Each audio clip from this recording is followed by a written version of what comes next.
Assalamualaikum warahmatullahi wabarakatuh.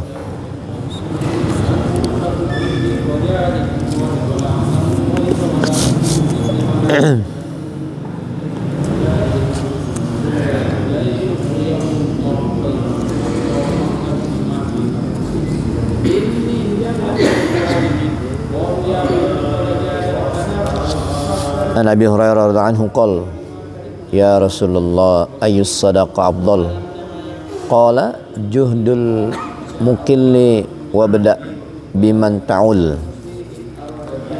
Ya Rasulullah ayyus sadaqah afdal qala juhdul mukil wabda biman ta'ul. Abu Hurairah dan bertanya, ya Rasulullah, sedekah manakah yang paling baik? Rasulullah SAW menjawab, sedekah ini dikeluarkan oleh orang yang tidak mampu, dan mulailah dari orang-orang yang menjadi tanggunganmu. Hadits Abu Daud Mishkat. Abu Hurairah dan bertanya, ya Rasulullah, sedekah manakah yang paling baik? Rasulullah SAW menjawab, sedekah yang dikeluarkan oleh orang yang tidak mampu, dan mulailah dari orang-orang yang menjadi tanggunganmu. Hadits Abu Daud dalam kitab Mishkat. Keterangan, jika seseorang dalam keadaan miskin, sangat memerlukan bantuan dan tidak memiliki apapun, tapi dia berusaha mencari nafkah kemudian menyedekahkannya, maka inilah sedekah yang paling baik. Bashar rahmatullahi alaih berkata bahwa ada 3 jenis amalan yang sangat sulit untuk diamalkan karena memerlukan keberanian dan kesungguhan dalam mengamalkannya, yakni yang pertama, dermawan ketika miskin; 2, takwa dan takut pada Allah SWT ketika seorang diri; 3, berkata benar di depan orang-orang yang ditakuti oleh atau diharapkan.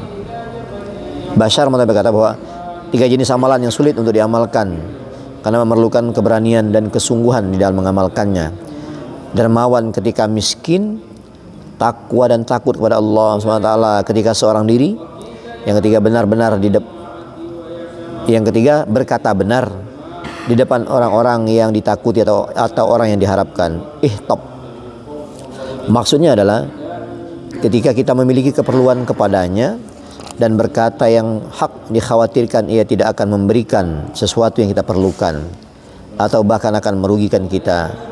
Dalam Al-Quran ayat ke-28 diterangkan, meskipun mereka mempunyai keperluan pribadi yang mendesak, tetapi mereka masih mengutamakan keperluan orang lain. Ali radhiyallahu anhu berkata bahwa 3 orang datang kepada Rasulullah SAW. Salah seorang di antaranya berkata, wahai Rasulullah, saya mempunyai uang 100 dinar. Saya telah membelanjakannya sebanyak 10 dinar di jalan Allah Subhanahu wa taala. Kemudian orang yang kedua berkata, saya mempunyai uang 10 dinar dan saya telah menyedekahkannya 1 dinar. Orang yang ketiga berkata, saya hanya mempunyai 1 dinar dan saya menyedekahkannya 1/10 bagian dari uang tersebut. Rasulullah SAW bersabda, pahala kalian sama, karena kalian bersedekah dengan 1/10 dari harta yang kalian miliki. Dalam hadis yang lain yang menyebutkan kisah semacam ini, Rasulullah SAW menjelaskan jawaban atas pertanyaan mereka, bahwa mereka memperoleh pahala yang seimbang karena masing-masing telah menyedekahkan 1/10 dari harta mereka. Setelah bersabda, Rasulullah SAW membaca ayat terakhir dalam ruku pertama dari surat At-Talaq, Kanzul Umal. Liyunfik du sa'atim min sa'atih. Terjemahan keseluruhan dari ayat tersebut adalah, hendaklah orang yang mampu memberi nafkah menurut kemampuannya, dan barang siapa yang disempitkan rezekinya, hendaklah memberi nafkah dari apa yang diberikan oleh Allah SWT kepadanya.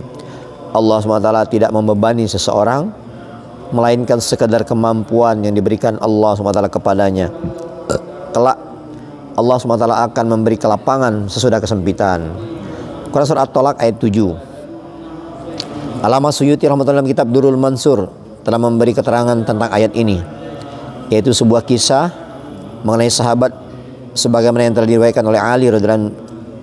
Rasulullah SAW bersabda dalam sebuah hadis yang sahih yang menyatakan bahwa bersedekah 1 dirham dapat menjadi lebih dari 100 dirham dari segi pahalanya, yaitu bila seseorang mempunyai uang sebesar 2 dirham, kemudian ia menyedekahkannya sebesar 1 dirham di jalan Allah Subhanahu wa taala, dan orang lain yang mempunyai harta yang banyak dan menyedekahkannya hanya 100.000 dirham, maka 1 dirham yang disedekahkan oleh orang yang pertama mempunyai pahala yang lebih banyak.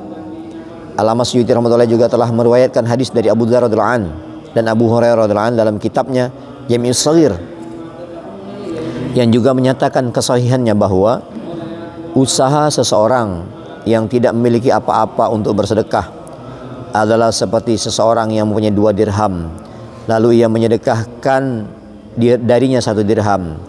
Satu lagi riwayat penting yang telah diriwayatkan oleh Imam Bukhari rahmatullahi dan dari Abdullah bin Mas'ud radhiyallahu anhu, apabila Rasulullah SAW menganjurkan agar kami bersedekah, maka sebagian orang di antara kami akan pergi ke pasar dan membantu orang-orang untuk mengangkat barang-barangnya dengan bayarannya sebesar 1 mud untuk disedekahkan. Fathul Bari. Dalam sebagian riwayat disebutkan bahwa ada di antara mereka yang tidak memiliki uang 1 dirham pun, hingga mereka pergi ke pasar dan bekerja sebagai pemikul barang-barang yang berat di atas punggung mereka dengan upah 1 mud. Perawi berkata, seingat saya, hal ini menjelaskan tentang Abdullah bin Mas'ud radhiyallahu anhu sendiri. Berkenaan dengan masalah ini, Imam Bukhari rahmatullahi telah menulis dalam satu bab yang berjudul keterangan tentang orang-orang yang bekerja sebagai pemikul dan pengangkat barang-barang yang berat di atas punggung mereka hanya karena ingin dapat menyedekahkan upah yang mereka peroleh. Fathul Bari. Alangkah baiknya apabila pada saat ini juga ada di antara kita yang memiliki semangat yang besar hingga mereka sanggup pergi ke stasiun kereta api untuk mengangkat barang-barang untuk mendapatkan beberapa rupiah hanya untuk bersedekah, hanya untuk disedekahkan. Mereka berpikir keras untuk memperoleh makanan di akhirat, sebagaimana kita pada hari ini berusaha keras demi mencukupi keperluan dunia kita. Kita bekerja sebagai pemikul barang karena merasa khawatir bahwa pada hari esok tidak ada sesuatu yang dapat kita makan. Tetapi mereka bekerja sebagai pemikul barang karena mengkhawatirkan bahwa pada hari ini tidak ada sesuatu yang dapat disimpan untuk keperluan akhirat.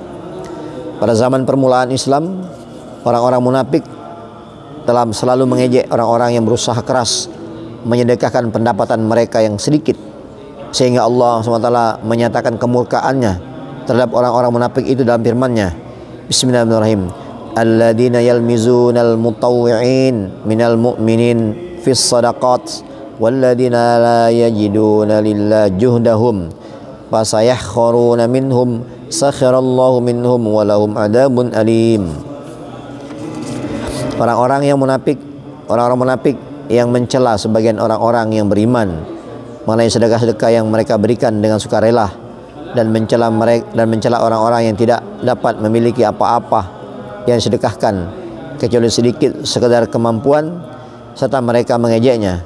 Allah Subhanahu wa taala akan membalas ejekan mereka, dan bagi mereka itu disediakan siksaan yang pedih.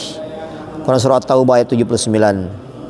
Dalam keterangan ayat suci ini, para ahli tafsir banyak menyebutkan riwayat yang menyatakan bahwa mereka bekerja semalam suntuk mencari upah sebagai pengangkut barang untuk disedekahkan, dan menurut mereka apa saja yang berada di rumah adalah untuk disedekahkan, dan mereka sendiri menggunakannya sekedar keperluan mereka sendiri.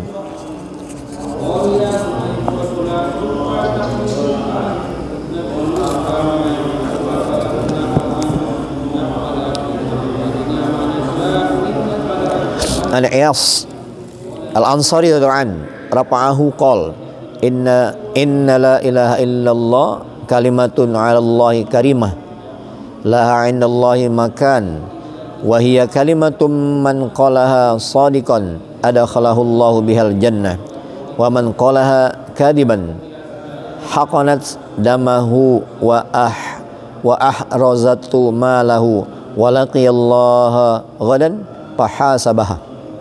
fahasabahu. Dari Iyad Al-Ansari radhiyallahu anhu, ia merofakkannya, menganggap bahwa hadis ini sampai kepada Rasulullah SAW. Beliau bersabda, sesungguhnya la ilaha illallah merupakan satu kalimat yang mulia bagi Allah dan mempunyai kedudukan di sisi Allah Subhanahu wa taala.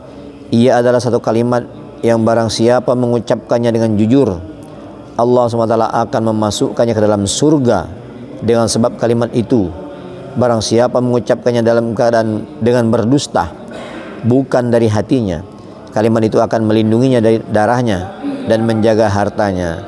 Namun kelak saat berjumpa dengan Allah Subhanahu wa taala, dia akan menghisapnya. Hadis riwayat Bazar dalam kitab Majmu'uz Zawaid. Dari Iyad Al-Ansari radhiyallahu anhu, ia merafa'kannya, menganggap hadis ini sampai kepada Rasulullah SAW.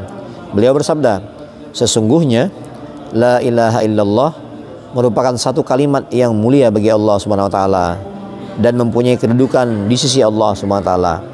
Ia adalah satu kalimat yang barang siapa mengucapkannya dengan jujur, Allah Subhanahu wa taala akan memasukkannya ke dalam surga dengan sebab kalimat itu. Barang siapa mengucapkannya dengan berdusta, bukan dari hatinya, kalimat itu akan melindungi darahnya dan menjaga hartanya. Namun kelak saat berjumpa dengan Allah, dia akan menghisapnya.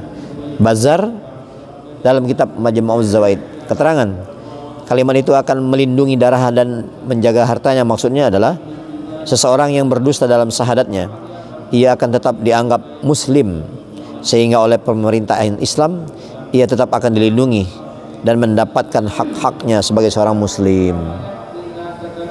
An Abi Bakar Siddiq radhiyallahu anhu qala Nabi sallallahu alaihi wasallam, man syahida alla ilaha illallah yusaddiqu qalbuhu lisanahu dakhala min ayyi abwabil jannati sya'. Man syahada alla ilaha illallah yusaddiqu qalbuhu lisanahu dakhala min ayyi abwabil jannati sya'. Dari Abu Bakar Siddiq radhiyallahu anhu, ia berkata, Nabi SAW bersabda, barang siapa bersaksi bahwa tiada yang berhak disembah selain Allah, sedangkan hatinya membenarkan lisannya, maka dia akan masuk surga dari pintu surga mana saja yang dia kehendaki. Hadis riwayat Abu Ya'la.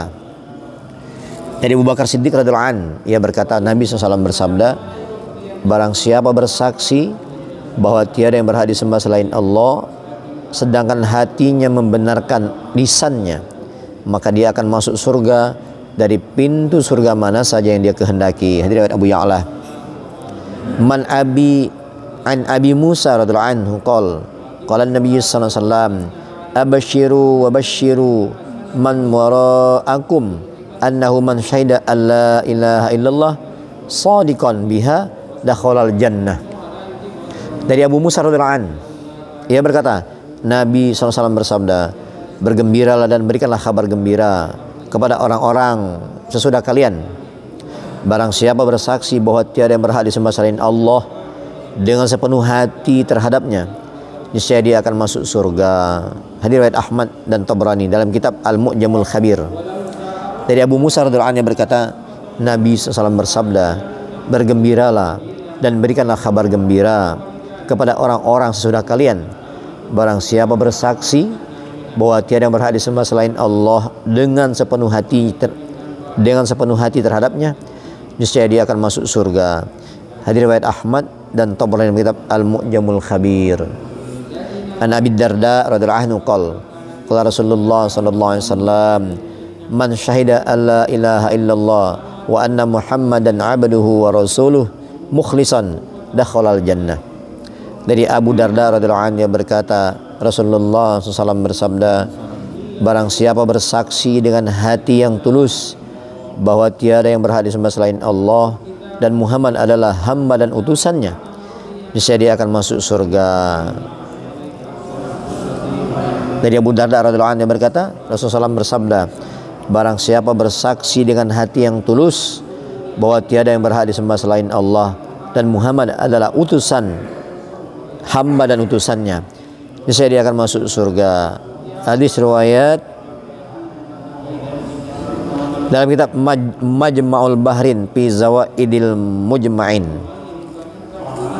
An Anas radhiyallahu anhu qala Rasulullah sallallahu alaihi wasallam, dakhaltul jannah fara'aitu fi 'aridatai al jannah maktuban salasatu asturi baddam dhahab as-satrul awal la ilaha illallah wa Muhammadur Rasulullah was-satrus tsani ma qaddamna wajadna wa ma akalna rabihna wa ma khalafna khasirna. Was-sat'ru tsalits ummatun mudhnibatun wa rabbun ghafur. Dari Anas radhiyallahu anhu, dia berkata, Rasulullah SAW bersabda, ketika aku masuk ke dalam surga dalam mimpi, aku melihat pada kedua sisi pintunya tertulis 3 baris tulisan dari emas. La ilaha illallah Muhammadur Rasulullah. Baris pertama, la ilaha illallah Muhammadur Rasulullah, tidak yang berhak disembah selain Allah, Muhammad adalah utusan Allah. Baris kedua tertulis ma qaddamna wajadna wa ma akalna rabihna wa ma khallafna khasirna. Apa yang kami impakkan akan kami dapatkan, apa yang kami makan akan kami beruntung, dan apa yang kami tinggalkan kami merugi. Baris ketiga, ummatum mudlimatum wa rabbun ghafur. Umat yang banyak berbuat dosa dan Tuhan yang Maha Pengampun. Hadir riwayat Rafi' dan Ibnu Najjar merupakan hadis sahih. Jami' Shaghir jilid 1 halaman 645. An Itban bin Malik radhiyallahu an qala Nabi sallallahu alaihi wasallam la yuwafi 'abdun yaumal qiyamah yaqulu la ilaha illallah yabtaghi bihi wajhallah illa harramallahu alaihi an-nar. Dari Itban bin Malik radhiyallahu anhu berkata, Nabi SAW bersabda, apabila seorang hamba yang telah mengucapkan la ilaha illallah dengan semata-mata mencari keridhaan Allah datang pada hari kiamat, maka pasti Allah SWT mengharamkannya dari api neraka. Dari Ibn bin Malik, ia berkata, Nabi SAW bersabda, bila seorang hamba yang telah mengucapkan la ilaha illallah dengan semata-mata mencari keridhaan Allah datang pada hari kiamat, maka pasti Allah SWT mengharamkannya dari api neraka. Hadis Bukhari, bab amal yang dilakukan demi mengharapkan keridhaan Allah Subhanahu wa taala. Insyaallah yang mulia, baik kita baca mudah-mudahan menjadi yang intibar. Niat mengamalkan, niat menyampaikan. Kita tutup dengan tasbih para jali. Subhanallah bihamdihi, subhanakallahumma bihamdika, asyhadu an la ilaha illa anta, astaghfiruka wa atubu ilaik. Assalamualaikum warahmatullahi wabarakatuh. Ya Rabbana, ya Rabbana, ya Rabbana. Allahumma salli. Ya Allah, 7 orang.